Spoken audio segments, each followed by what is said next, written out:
तो हेलो दोस्तों, एक बार फिर से स्वागत है आप सभी का हमारे यूट्यूब चैनल नॉलेजपुर में। तो कैसे हैं आप सभी? उम्मीद करते हैं मस्त हैं, बंजस्त एवं शानदार होंगे और अपनी पढ़ाई को बेहतरीन तरीके से कर रहे हैं। तो जैसा कि आज हमारा हो चुका है क्लास नंबर 9, जो हम पढ़ने वाले हैं मौर्य उत्तर यानी गुप्त पूर्व काल को। तो आइए आप हमारे साथ वीडियो में जुड़े रहिएगा, अंत तक वीडियो को पूरा देखेंगे आप सभी, क्योंकि यहाँ पे मैं वो क्वेश्चन रखा हुआ हूँ जो बार बार एग्जाम में किसी न किसी एग्जाम में पूछे गए हैं। और हाँ, आप तो जानते हैं लूसेंट बुक की कीमत, लूसेंट बुक से ही क्वेश्चन आते हैं आपके एग्जाम में।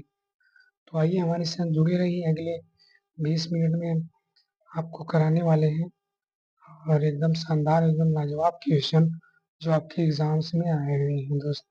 ठीक है, तो आप अगर किसी भी एग्जाम की तैयारी कर रहे हैं, यूपीएसआई, यूपी पुलिस या एसएससी के किसी एग्जाम, यूपीएससी या रेलवे की किसी एग्जाम, इसके अलावा किसी स्टेट पुलिस की तैयारी कर रहे हैं, तो आपके लिए ये वीडियो बहुत ही इम्पोर्टेंट होने वाली है। तो आइए हमारे साथ जुड़े इस वीडियो में और हम शुरू करेंगे।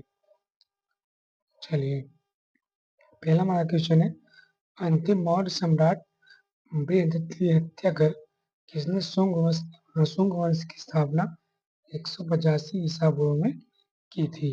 तो पहले तो बता दें, जो शुंग वंश की स्थापना की गई थी वो आपकी 185 ईसा पूर्व में की गई थी। तो जो पुष्यमित्र था, उसने आपकी बृहदत्त की हत्या करके शुंग वंश की स्थापना किया था।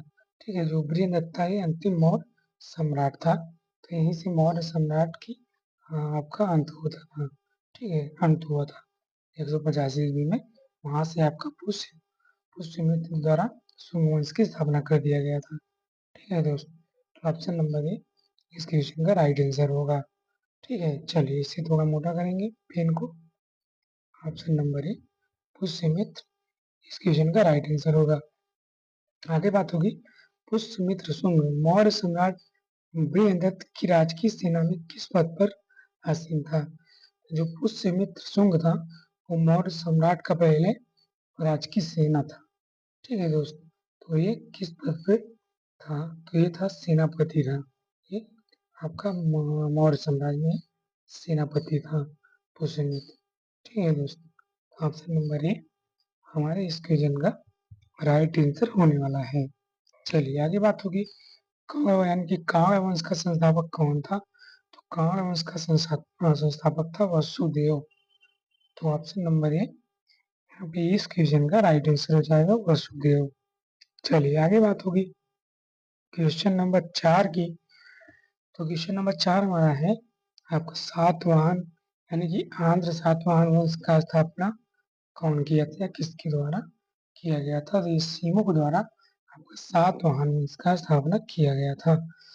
तो ऑप्शन नंबर ए इस क्वेश्चन का राइट आंसर हो जाएगा, ऑप्शन नंबर ए। आइए आगे बात करते हैं। यहाँ पे अगला क्वेश्चन है, आप देख सकते हैं इन सभी सारे क्वेश्चनों को कि एसएससी में कितनी बार पूछे गए हैं ये सब। ठीक है दोस्तों, चलिए अगला हमारा है, सातवाहन सातवाहन ने पहले स्थानीय अधिकारियों के रूप में काम किया था। तो सातवाहन ने जो पहले अपने स्थानीय अधिकारियों के रूप में काम किया था वो किसके अधीन किया था, वो कौन सा वंश था? वो मौर्य वंशों के अधीन में काम किया था सातवाहनों ने। ठीक है दोस्तों, ऑप्शन नंबर बी इस क्वेश्चन का राइट आंसर हो जाएगा दोस्तों। चलिए आगे बात होगी क्वेश्चन नंबर 6 के बारे में। तो क्वेश्चन नंबर 6 है, निम्नलिखित में से वह महानतम कुषाण नेता कौन था जो बौद्ध बन गया था? तो कौन सा कुषाण महानतम नेता था जो बौद्ध बन गया था? बात हो रही क्वेश्चन नंबर 6 की, तो वो था कनिष्क, जो बाद में महानतम कुषाण नेता बन गया था। ठीक है, यानी कि बौद्ध बन गया था दोस्त। ऑप्शन नंबर सी इस क्वेश्चन का राइट आंसर हो जाएगा।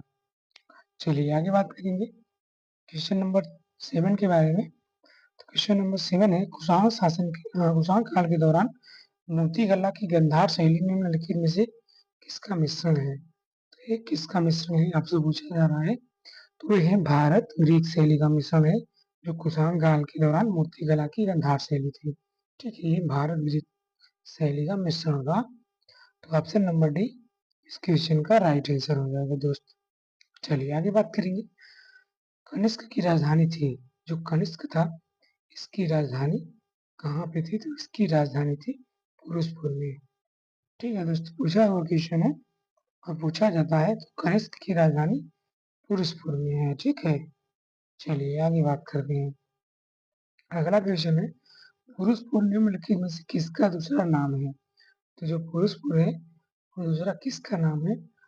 जो पेशावर है उसकी इसको ही पुरुषपुर कहते हैं दोस्तों। ऑप्शन नंबर सी इस क्वेश्चन का राइट आंसर हो जाएगा। आगे बात करेंगे क्वेश्चन नंबर 10 के बारे में। क्वेश्चन नंबर 10 है, चरक किसके राज चिकित्सक थे? तो जो चरक थे वो एक चिकित्सक थे। तो ये किसके शासन में चिकित्सक थे? तो ये थे आपके कनिष्क के शासनकाल में राज चिकित्सक हुआ करते थे चरक। तो ऑप्शन नंबर डी इस क्वेश्चन का राइट आंसर हो जाएगा। चलिए आगे बात करेंगे यहाँ पे क्वेश्चन नंबर 11 की। तो क्वेश्चन नंबर 11 है, तक्षशिला की प्रसिद्ध स्थल होने का कारण था। जो तक्षशिला था वो एक प्रसिद्ध स्थल था, तो इसके प्रसिद्ध होने का कारण कौन सा था? तो बता दूं इसके बारे में मैं आपको। तो जो तक्षशिला था इसको गांधार कला के कारण ये प्रसिद्ध था। ठीक है दोस्तों, तो ऑप्शन नंबर सी इस क्वेश्चन का राइट आंसर हो जाएगा। आगे बात करते हैं, भारत में सर्वप्रथम स्वर्ण मुद्राएं किसने चलाई थी? तो भारत में सर्वप्रथम स्वर्ण मुद्राएं किसने चलाई थी? ये चलाई थी इंडो बैक्टीरियन ने। ठीक है दोस्तों, एग्जाम में आपसे पूछा जाता है कि भारत में सर्वप्रथम स्वर्ण में मुद्राएं किसने चलाई थी? तो ये इंडो बैक्टीरियन के द्वारा चलाया गया था। चलिए आगे आ जाते हैं क्वेश्चन नंबर 13 पे। तो क्वेश्चन नंबर 13 हमारा है, हम्म, किस संग्रहालय में कुषाणकालीन मूर्तियों का संग्रह अधिक मात्रा में था? तो कौन सा संग्रहालय था, यानी किस कौन सा संग्रहालय था जो कुषाणकालीन मूर्तियों का संग्रह था? तो ये आपका था मथुरा संग्रहालय, जहाँ पे कुषाणकालीन मूर्तियों का संग्रह हुआ करता था। तो ऑप्शन नंबर ए इस क्वेश्चन का राइट आंसर होगा दोस्त। ठीक है, चलिए ऑप्शन नंबर ए। आगे बात होगी यहाँ पे क्वेश्चन नंबर 14 की। तो क्वेश्चन नंबर 14 है, निम्नलिखित में से किसने सोने को सर्वाधिक सिक्के जारी किया है? तो वो कौन सा था जो आपका सोने का सिक्का सर्वाधिक जारी करने वाला था? तो ये आपको बता दूं इस क्वेश्चन के बारे में, जो कुशवाहा वंश था वो सर्वाधिक सोने के सिक्के जारी करने वाला था। ठीक है, जारी किया था उसने। ऑप्शन नंबर ए इस क्वेश्चन का राइट आंसर हो जाएगा दोस्त।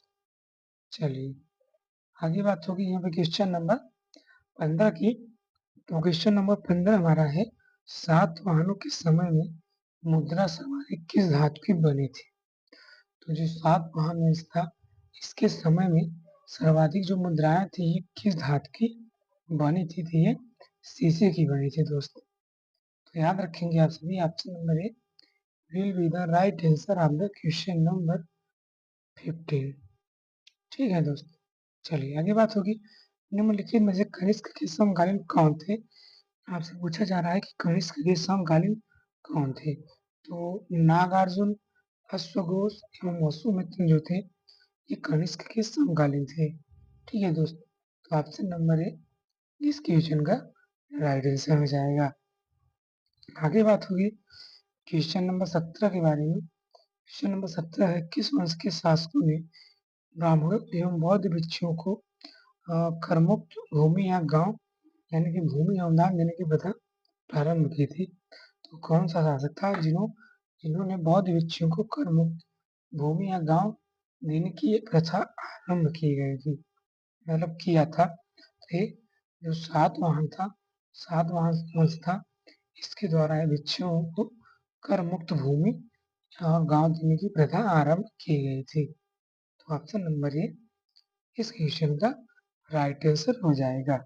आइए आगे बात करेंगे क्वेश्चन नंबर 18 के बारे में। तो क्वेश्चन नंबर 18 है, भारतीय रंगमंच की यवनिका यानी कि पर्दा का शुभारंभ किसने किया था? तो भारतीय रंगमंच में पर्दा का शुभारंभ किसने किया था? तो ये यूनानियों के द्वारा भारतीय रंगमंच में पर्दा का प्रारंभ किया गया था दोस्त। ऑप्शन नंबर सी इस क्वेश्चन का राइट आंसर हो जाएगा। आगे बात करते हैं भारतीयों के महान रेशम मार्ग के किसने आरंभ किया था? तो भारतीयों में जो महान रेशम मार्ग है, तो जो सिल्क रूट है, इसे किसने आरंभ किया था? तो इसे आरंभ किया था कनिष्क के द्वारा। ठीक है दोस्त, ऑप्शन नंबर ए इस क्वेश्चन का राइट आंसर हो जाएगा। आगे बात होगी निम्नलिखित में से किसने बड़े पैमाने पर स्वर्ण मुद्राएं सोने की ओर चलाई थी? तो बात हो रही है क्वेश्चन नंबर 20 की कि कौन सा शासक था जिसके द्वारा बड़े पैमाने पर स्वर्ण मुद्राएं चलाई गई थी? ये कुषाण शासकों के द्वारा बड़े पैमाने पर स्वर्ण मुद्राएं चलाई गई थी। ऑप्शन नंबर सी इस क्वेश्चन का राइट आंसर हो जाएगा। आगे बात करते हैं क्वेश्चन नंबर 21 के बारे में। क्वेश्चन नंबर 21 है चरक और नागार्जुन किसके दरबार की शोभा थे, यानी किसके दरबार में रहते थे? ये रहते थे कनिष्क के दरबार में चरक और नागार्जुन। ऑप्शन नंबर ए इस क्वेश्चन का राइट आंसर हो जाएगा दोस्त। आगे बात करते हैं क्वेश्चन नंबर 22 की। तो हमारा क्वेश्चन नंबर 22 है शक संवत का प्रारंभ किस सम्राट के शासन काल में 78 ईस्वी से हुआ था? तो आपका कनिष्क के शासन काल में हुआ था दोस्त। ऑप्शन नंबर बी इस क्वेश्चन का राइट आंसर हो जाएगा। कनिष्क के शासनकाल में शक संवत का प्रारंभ सन 1778 ईस्वी में आपका आरंभ किया गया था। ठीक है दोस्त, चलिए आगे बात होगी तक्षशिला विश्वविद्यालय स्थित है। तक्षशिला विश्वविद्यालय है, ये कहाँ पे स्थित है? ये वर्तमान में पाकिस्तान में स्थित है दोस्त। तो ऑप्शन नंबर ए इसका राइट आंसर हो जाएगा। तक्षशिला विश्वविद्यालय वर्तमान के पाकिस्तान में स्थित है। अगला हमारा क्वेश्चन है प्राचीन काल में कलिंग महान शासक कौन था? प्राचीन काल में जो कलिंग का महान शासक है वो कौन है? तो वो है खारवेल। ठीक है, ये प्राचीन काल में कलिंग का महान शासक था। ठीक है दोस्त, आगे बात होगी क्वेश्चन नंबर 25 की। तो क्वेश्चन नंबर 25 हमारा है कुषाण काल में सबसे अधिक विकास किस क्षेत्र में हुआ था? तो बात हो रही है यहाँ पे कि कुषाण काल में सबसे अधिक विकास किस क्षेत्र का हुआ था? तो ये वास्तुकला क्षेत्र का विकास सबसे अधिक हुआ था कुषाण शासनकाल में। ठीक है दोस्तों, ऑप्शन नंबर डी इस क्वेश्चन का राइट आंसर होगा। आगे बात करते हैं सातवाहनों ने आरंभिक दिनों में अपना शासन कहाँ शुरू किया था? तो सातवाहनों के द्वारा अपना जो आरंभिक दिनों का शुरुआत किया गया था वो कहाँ पे किया गया था? तो वो किया गया था आंध्र में। तो ऑप्शन नंबर डी इस क्वेश्चन का राइट आंसर हो जाएगा। जो आज सातवाहन थे वो अपने आरंभिक दिनों का शुरुआत आंध्र में किया था दोस्तों। चलिए आगे आते हैं क्वेश्चन नंबर 26 पे। क्वेश्चन नंबर 27 पे आते हैं। क्वेश्चन नंबर 27 है सातवाहन राज्य की राजधानी कहाँ थी? तो सातवाहन की राजधानी थी पैठन यानी प्रतिष्ठान में। तो ये इनकी राजधानी हुआ करती थी प्रतिष्ठान यानी कि पैठन। तो ऑप्शन नंबर बी इस क्वेश्चन का राइट आंसर हो जाएगा। आगे बात होगी निम्नलिखित में से कौन सा अभिलेख कलिंग नरेश खारवेल से संबंधित है? तो जो कलिंग के नरेश थे खारवेल उनसे संबंधित अभिलेख कौन सा था? जो हाथी गुम्फा अभिलेख था ये कलिंग के नरेश खारवेल से संबंधित हुआ करता था। तो ऑप्शन नंबर ए इस क्वेश्चन का राइट आंसर हो जाएगा दोस्त। आगे बात होगी क्वेश्चन नंबर 27 के क्वेश्चन नंबर 29 के बारे में। तो किस सातवाहन नरेश ने गाथा सप्तशती नामक महत्वपूर्ण कृति की रचना की थी? बात हो रही है गाथा सप्तशती नामक रचना के बारे में। तो ये किसने किया था? तो ये हाल के द्वारा किया गया था। तो ऑप्शन नंबर सी इस क्वेश्चन का राइट आंसर हो जाएगा दोस्त। तो दोस्त इसी के साथ आज हमारा ये सेशन समाप्त होता है। जितने भी इम्पोर्टेंट क्वेश्चन है सिर्फ वही क्वेश्चन लाए गए हैं, बाकी सब क्वेश्चन अपर लेवल के क्वेश्चन है यूपीएससी और यूपीपीसीएस के लेवल के। तो आपको अगर इतना आप पढ़ लेते हैं तो आप सभी के लिए एकदम एकदम महत्वपूर्ण क्वेश्चन है सारे। तो अगर आप इन्हें तैयार कर लेते हैं तो आपको एग्ज़ाम में फ़ायदा होने वाला है निश्चित तौर पे। तो चलिए अगले वीडियो में मिलेंगे फिर एक शानदार कंटेंट के साथ। तब तक आप सभी अपना पढ़ाई बेहतरीन तरीके से करते रहिए। जय हिंद, जय भारत दोस्त।